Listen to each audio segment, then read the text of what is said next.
So this woman in her Z4 Roadster thinks she's hot shit, undertakes me, and then guns it to every speed hump, and then has to do that thing that all people who got a car that's way too low, they have to go sideways over a speed hump. So they go up to it, they take it on an angle so it doesn't hit their front bumper.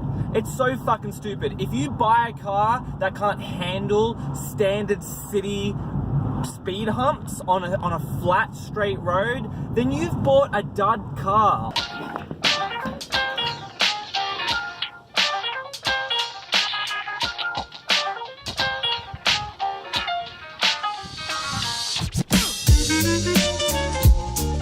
Here's a story. I never put this in my Europe vlogs. For a while when I was in Denmark, for the first few months, maybe the first half, I was hoarding a lot of bottles. I had a little alcove between my room and my front door, and that's where my main cupboard was and my bathroom. I was hoarding all these bottles there, empty Johnny Walker bottles, empty vodka bottles, empty beer bottles. To give you some context, after my Copenhagen trip, It's the 3rd of April. I'm in Copenhagen again. I look like shit. I was putting away my travel bag up the top of this cupboard. I was on a chair, I was slipping it up, and as I came down, I've stepped onto the neck of this bottle and I've crushed it underneath me while it still stood upright. I think it was my right foot, and I've cut the outside of the back of my heel pretty fucking deeply. But at the same time, I had 2 people downstairs who I was about to go clubbing with. It was like a Friday or Saturday night, and it was just gonna go off. And I was like, fuck this. Like, I didn't want to have to go to the hospital. I thought I'd probably have to get stitches. It was just gonna ruin my entire night. I got one of the girls downstairs to vacuum up the glass, and she was a medical student. She had a box underneath her bed full of medical supplies, full of shit. She didn't I don't know if the Danes really know what antiseptic is, or betadine or something like that. I could not explain to her what it was, and I said, what should I clean this up with? And she had no fucking idea. Either she was stupid, or they're just very carefree about their infections. So I basically didn't really clean it. I just picked all the little bits of glass out with tweezers, which I did have, and I wrapped it up, and I continued to go out and I danced the fucking night away. Not knowing whether or not I was bleeding into my shoe or not. I couldn't tell if it was sweat or blood. And I got free healthcare, by the way.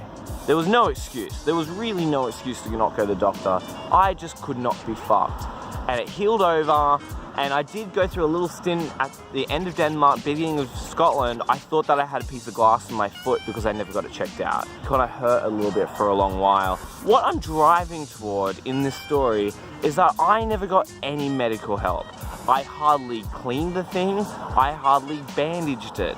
I didn't get anybody to really look at it. And my foot's still okay, there's no scar, and as far as I know, there's no glass in my foot anymore. It doesn't hurt, it all worked out okay. It's a fucking miracle.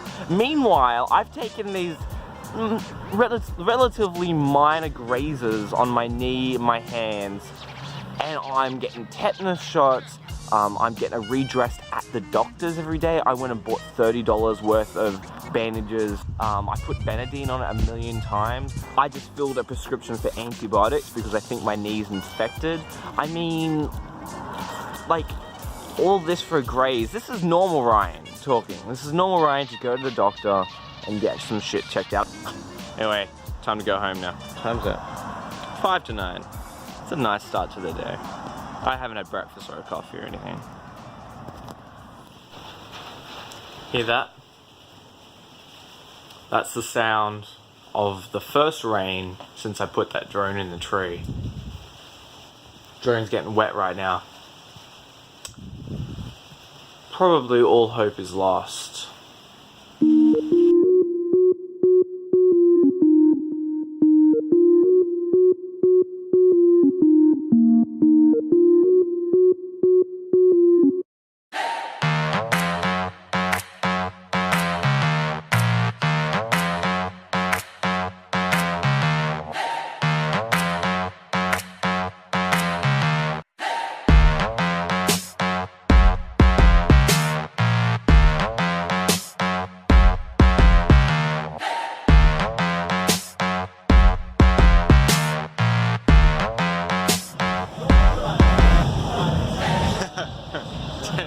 rascal. Busy tonight. Ridiculous. Gone to see Colour's Boyfriend's band, a screamo band, and I'm gonna give this name a try. It's Aura Emily. Now I'm just looking for a quick munch to go home, sober up, and edit. Near where I park my bike, this chair here, I've watched it slowly turn into a usable chair which people used to stand on to what it is now, a mangled piece of metal / tower rack. So I thought I would just document what the update is with the tower. We have a rickety backrest, rickety butt rest, which won't support anything really. You can't really sit in it, but it is good as a tower rest. I'm not going to touch that towel because I don't know where it's been. That's the mid to late February update of the chair. Why nobody throws it out? I'll never know.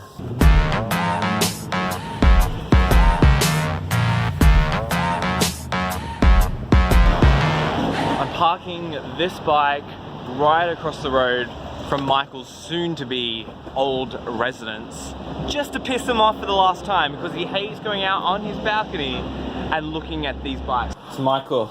Yeah. Yeah, what's up? I left you a present. What do you mean? So you have to come out in the balcony and see it. Ah. It's across the road. Are you serious? Yeah. Yeah. I thought you should at least have one before you go. Going away present. Yes. Now you can stare at that always.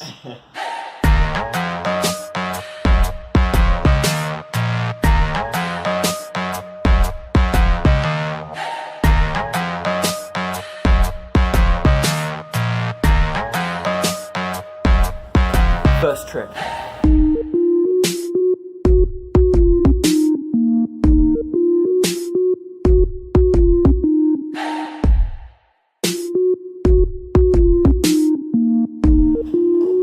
Mum keeps all these cookbooks from like 1970, and we found a recipe in this one which I'm gonna hazard a guess. It's from 1982. What year do you think this book's from? I've guessed 1982. Yeah. We're around then. 1978. Oh, 4 years off.